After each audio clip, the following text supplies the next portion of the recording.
নমস্কার বন্ধুরা, চন্দনার পাকশালায় সবাইকে স্বাগত। আজ বানিয়ে দেখাবো বাঙালির খুবই পছন্দের এঁচোড় রেসিপি। বাজারে এখন প্রচুর এঁচোড় উঠেছে। আজ আমি যেভাবে এঁচোড়ের এই রেসিপিটা বানিয়ে দেখাবো, এইভাবে বানিয়ে দেখুন, কষা মাংসের থেকেও ভালো লাগবে। এটা এতটাই টেস্টি হয়। তাহলে বন্ধুরা, কথা না বাড়িয়ে দেখে নেওয়া যাক আমাদের আজকের রেসিপি এঁচোড় কারি। এখানে একটা প্রেসার কুকার নিয়ে নিয়েছি। দিয়ে দিচ্ছি 1 চা চামচ তেল। তেলটা কুকারের ভেতরে মেখে নিচ্ছি। এতে কুকারের ভেতরে কোনো আঠা লেগে যাবে না, আর কালচে দাগও হবে না। এখানে আমি 700 এঁচোড় নিয়েছিলাম, কাটার পরে 500 গ্রাম হয়েছে। কাটা এঁচোড়গুলো আমি ভালো করে ধুয়ে নিয়েছি। এবারে কুকারের মধ্যে দিয়ে দিচ্ছি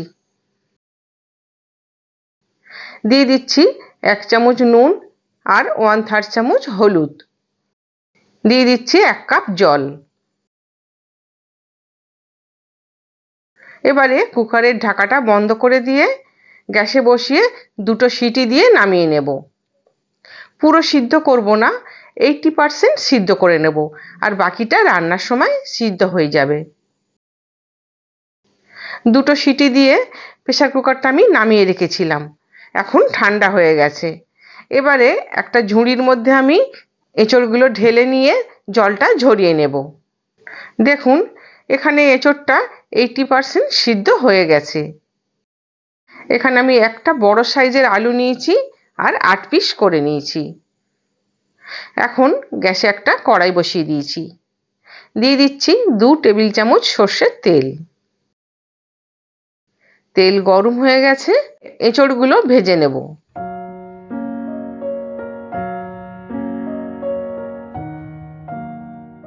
এঁচোড় ভাজার জন্য কড়াইয়ের ভেতরটা একটু কালচে দাগ হয়ে গেছে, তাতে কোনো অসুবিধা নেই। এঁচোড়টা 3 মিনিট মতো সময় নিয়ে আমি ভেজে নিয়েছি। এবারে একটা প্লেটে ঢেলে নিচ্ছি। ওই কড়াইয়ের মধ্যেই আমি আর 2 টেবিল চামচ তেল দিয়ে দিচ্ছি। এবারে আলুগুলো ভেজে নেব। আলুগুলো দিয়ে দিচ্ছি, আর আলুতে দিয়ে দিচ্ছি 1/3 চামচ নুন, 1/3 চামচ হলুদ। 2 মিনিট মতো আলুটা ভেজে নিতে হবে। আলু হালকা করে ভেজে নিয়েছি। আলুগুলো আমি তুলে নিচ্ছি। এবারে ওই আলু ভাজার তেলটা আছে, ওর মধ্যেই আমি ফোড়ন দিয়ে দিচ্ছি।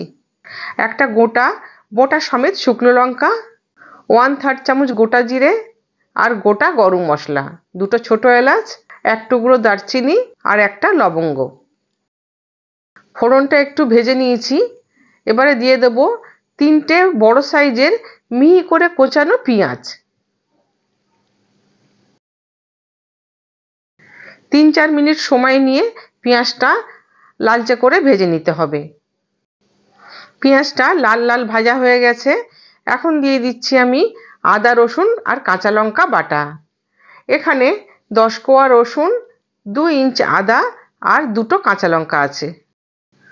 আদা রসুন বাটা 2 মিনিট ভেজে নিতে হবে, এতে রসুনের কাঁচা গন্ধটা চলে যাবে। 2 মিনিট মতো ভেজে নিয়েছি। এবারে দিয়ে দিচ্ছি একটা কুচানো টমেটো। দিয়ে দিচ্ছি 1/2 চামচ নুন। নুন দিয়ে আরো 1 মিনিট ভেজে নেব, এতে টমেটোটা নরম হয়ে যাবে।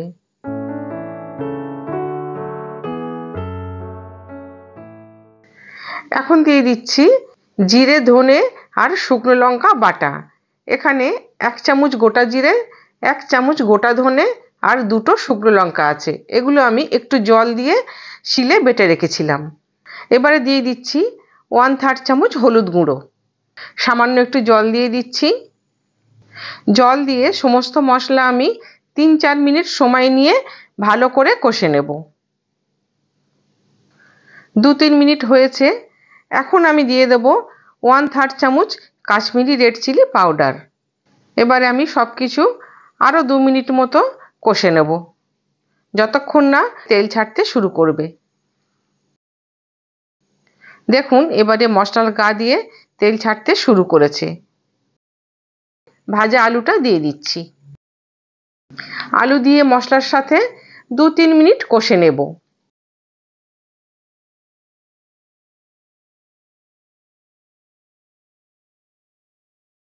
একটা ঢাকা দিয়ে কষে নিচ্ছি। একটু ঢাকা দিয়ে কষলে রান্নার স্বাদটা বেশ ভালো হয়। 2-3 মিনিট হয়ে গেছে, এবার ঢাকা খুলে ভেজে রাখা এঁচোড়টা দিয়ে দেব। এঁচোড় দিয়ে আরও 3 মিনিট সময় নিয়ে ভালো করে কষে নেব। এটা যেরকম মাংসের মতো একটু সময় নিয়ে যদি কষানো হয়, রান্নার স্বাদটা কিন্তু অপূর্ব হয়। আরও 2-3 মিনিট হয়ে গেছে, এখন কষানোটা কমপ্লিট হয়ে গেছে। এবারে জল দিয়ে দেব।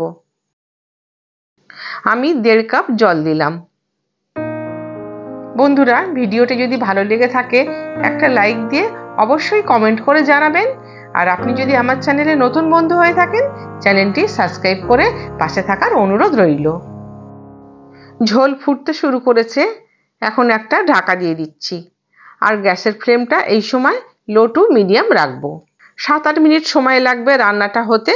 7-8 মিনিট পর ফিরে আসছি। ফিরে এলাম 8 মিনিট পর। এবারে ঢাকাটা খুলে দেখে নিচ্ছি।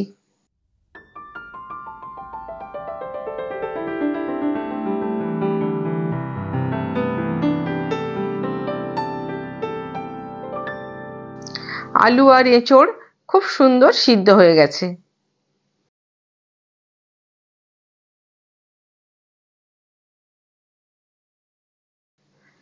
এখন আমি দিয়ে দেবো 1/3 চামচ চিনি। চিনি দিয়ে একটু মিশিয়ে নিচ্ছি।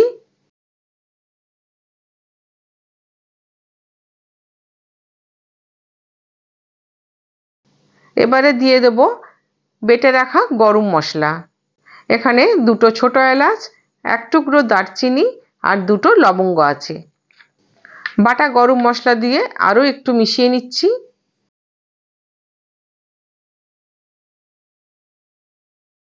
সব শেষে দিয়ে দিচ্ছি 1 চামচ ঘি। ঘি দিয়ে একটুখানি মিশিয়ে একটা ঢাকা দিয়ে দিলাম আর গ্যাসটা অফ করে দিলাম। এই ঢাকা চাপা অবস্থায় আরও 2 মিনিট রেখে দিতে হবে। 2 মিনিট পর ঢাকা খুলে সার্ভ করব। তাহলে বন্ধুরা, আজকে আমি যেভাবে বানিয়ে দেখালাম এঁচোড়ের কারি, এইভাবে একবার বানিয়ে অবশ্যই খেয়ে দেখবেন আর আমাকে কমেন্ট করে জানাবেন। তাহলে আজকের মতো টাটা। ভালো থাকবেন, সুস্থ থাকবেন।